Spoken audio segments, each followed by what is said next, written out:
تم اگر مجھ سے نفرت کرے تو کرو مجھ سے نفرت، دل کھول کے کرو، مگر یہ تو سب کا مسئلہ ہے نا میرے بھائی۔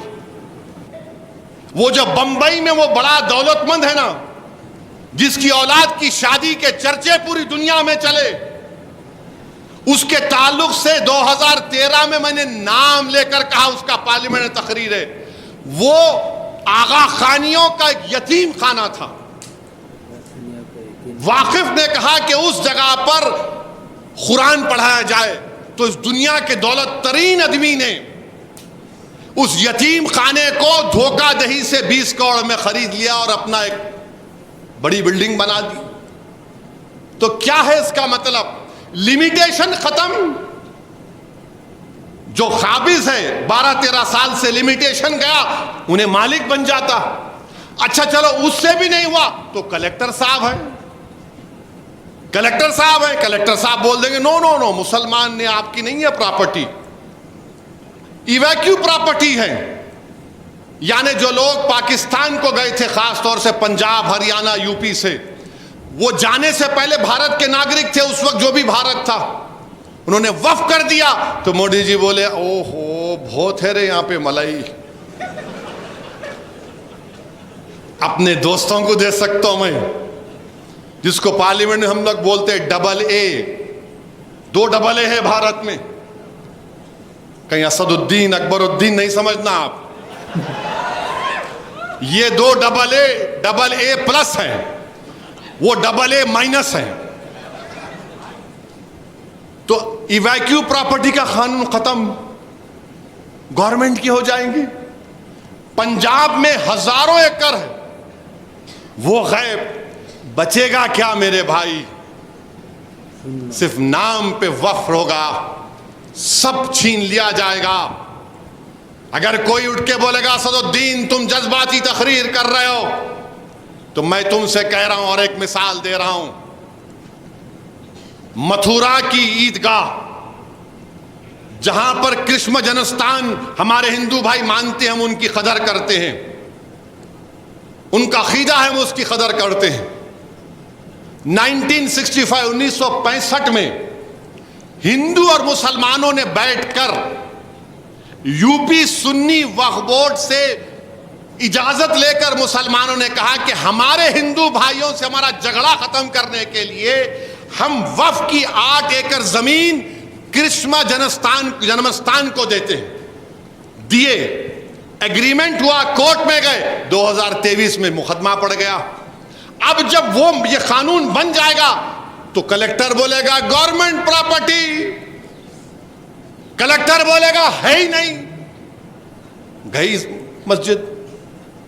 اور جیسا کہ ہم نے سنا کہ RSS کی ذہنیت رکھنے والے لوگ بھارت کے کئی مساجد کو کہتے ہیں کہ وہ مسجدیں نہیں تھیں۔ پھر اتراکھنڈ میں یکساں سول کوڈ اس ریاست میں لایا گیا۔ ہر طریقے سے ہم کو گھیر رہے ہیں۔ ایک مسلمان ان کے پاس MP نہیں ہے،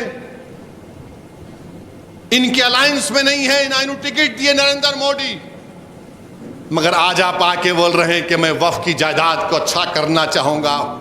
میرے بھائی، یہ ہماری شریعت میں مداخلت ہے۔ ہم کو عبادت کرنے سے روکا جا رہا ہے بھارت کے مسلمانوں کو۔ اس طرح کا بل لا کر نریندر مودی ہم کو ہماری شریعت سے ہم سے چھیننا چاہ رہے ہیں، ہم کو عبادت نہیں کرنے دینا چاہ رہے ہیں۔ اور یہ ان کے چمچے دم چھلے جو رنگ برنگی کپڑے پہن کر چاپلوسی کر رہے ہیں، ارے ظالمو، تم جب مرو گے نا تو تمہارے قبرستان کو گورنمنٹ ڈکلیئر کر دو گے۔ تمہاری باپ کی قبر پر کوئی اگر محل بنا لے گا تو تم کیا بولو گے؟ مت کرو چاپلوسی وقف، حکومت وقف کی۔ یہ وقف سب کا ہے، مولانا نے کہا یہ عبادت ہے، وقف کرنا عبادت ہے۔ میرے عزیز دوستوں اور بزرگوں، آپ کو، ہم کو، پورے ملک کے لوگوں کو جو اس ملک کی خوبصورتی کو مانتے ہیں، اس ملک کی خوبصورتی اس کا بھائی چارہ ہے، اس ملک کی طاقت ہر مذہب کو اپنے اپنے مذہب پر چلنا ہے، مگر مودی صرف مسلمانوں کو نشانہ بنا رہے ہیں، اور مودی جانتے ہیں کہ مسلمانوں کو نشانہ بناتے رہو کیونکہ ان کو الیکشن میں شکست نہیں ہوگی.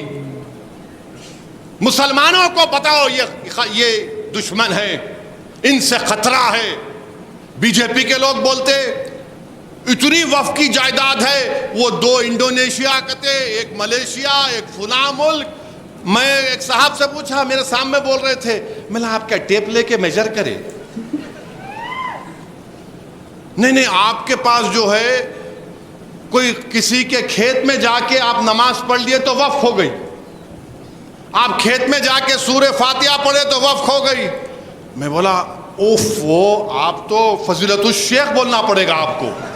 بولے کیا مطلب؟ میں بولا بہت بڑے عالم دین. تو مسکرائے. میں بولا ایک بات بولوں, آپ کو برا نہیں مانے تو؟ بولے بولو. بولا میں پارلیمنٹ کے کسی ایک کونے میں جا کے, کیونکہ میں سفر میں ہوتا ہوں, میں قصر کی نماز پڑھ لیا, میں بھی بول دوں پارلیمنٹ وقف ہو گیا؟ نہیں ہو سکتا نا. میری جائیداد نہیں ہے پارلیمنٹ, بھارت کی ہے, بلکہ بھارت کی عوام کی ہے, میری جائیداد تو نہیں ہے. آپ کیا بول رہے ہیں؟ اب ان سمجھ میں نہیں آیا.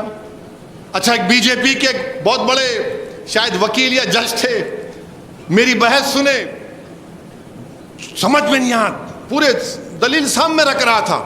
نہیں تم جنا 2 ہے. میں کہا نہیں, میں جنا 2 نہیں ہوں, میں جن نمبر 1 ہوں, یاد رکھو.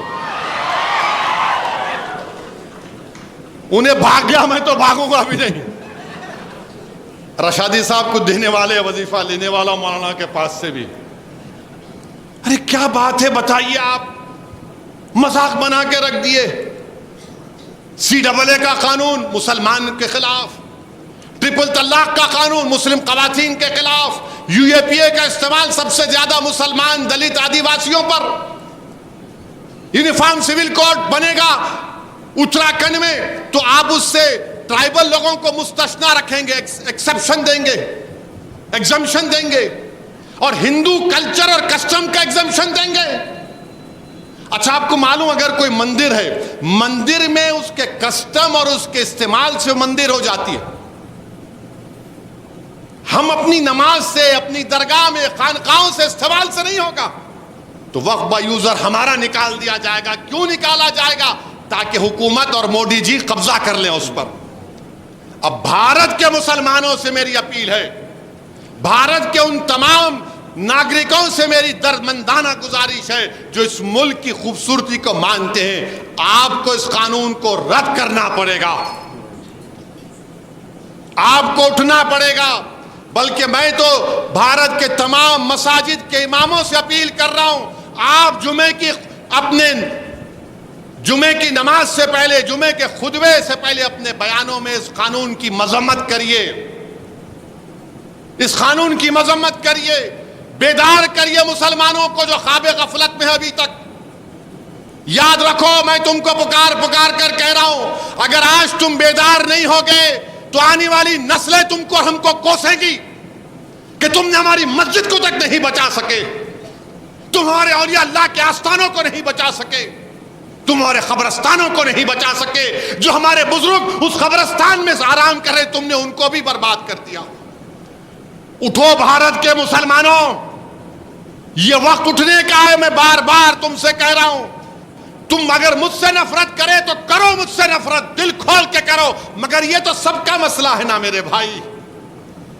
یہ کوئی جو بندیوں بریلویوں کا اہل حدیث کا مسئلہ نہیں ہے, یہ وقف کا مسئلہ ہے. جو جائیداد اللہ کے نام پر ہے, تم اور ہم کیا جواب دیں گے حشر کے میدان میں؟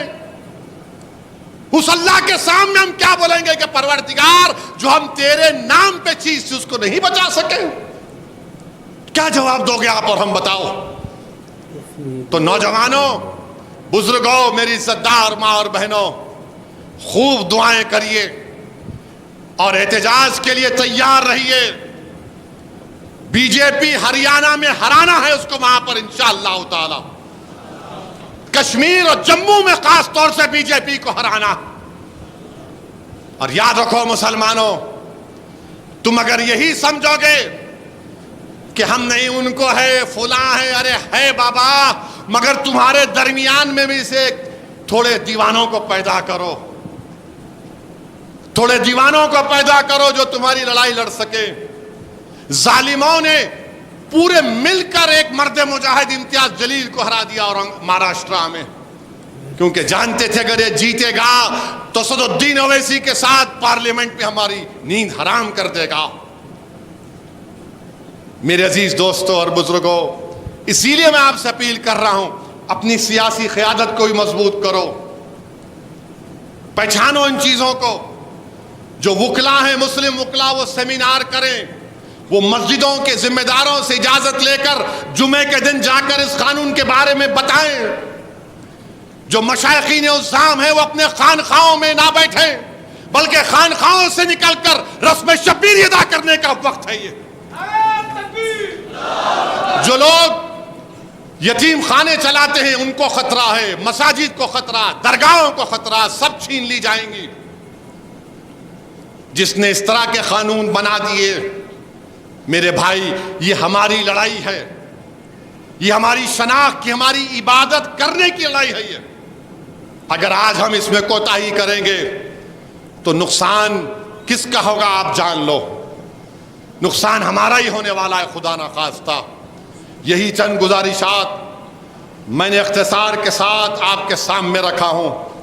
احتجاج کا جب اعلان ہوگا تو احتجاج پرامن ہونا چاہیے، اور پرامن ہی ہوگا انشاءاللہ تعالی۔ جس طرح CAA میں ہماری ماں بہنوں نے برقع پہن کر نکل کر آئے تھے، جس طرح ہمارے بزرگ ہماری رہبری کر رہے تھے وفد کو بچانے کے لیے، ورنہ ایک مسجد ہم کھو چکے ہیں، ایک مسجد ہم کھو چکے ہیں، اور مسجدوں کو، خانقاہوں کو، درگاہوں کو، یتیم خانوں کو ہم نہیں کھوئیں گے انشاءاللہ تعالی۔